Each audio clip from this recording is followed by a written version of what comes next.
So here now with more, California Congressman and one of the leaders of the discharge petition, Jeff Denham. Thank you very much for being here tonight, sir. So you don't have the 218. Is that done?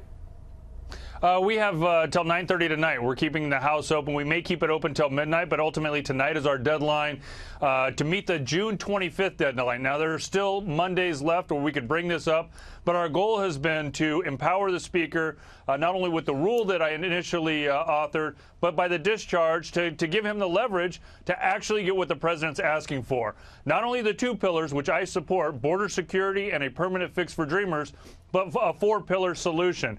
But he's got to sell that to the rest of our conference, and they've got to be willing to take up a bill. And as of right now, we do not have an agreement yet. So I thought I heard you say the other day that you felt like you had the 218, that they were going to come around. So are they being pressured by Paul Ryan or Kevin McCarthy not to get on board with you?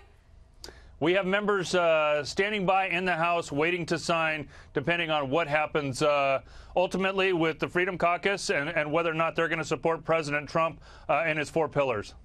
So who does this help? Why are you fighting for it so hard? In terms of the midterm elections, you know, what's your argument versus what Paul Ryan is saying in terms of the impact on the party?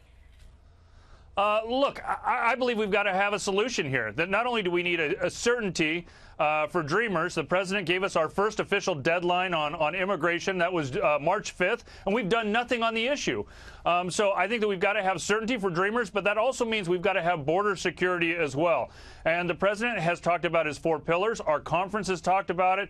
We had a 2-hour conference last week. We've been continuing to have these negotiations and meetings, but ultimately we've got to have something that's willing to come to the floor. I don't think that Republicans should be afraid to face this in the elections. We ought to be championing, not only fighting for certainty for Dreamers, but we ought to be championing the fact that we're going to secure our border.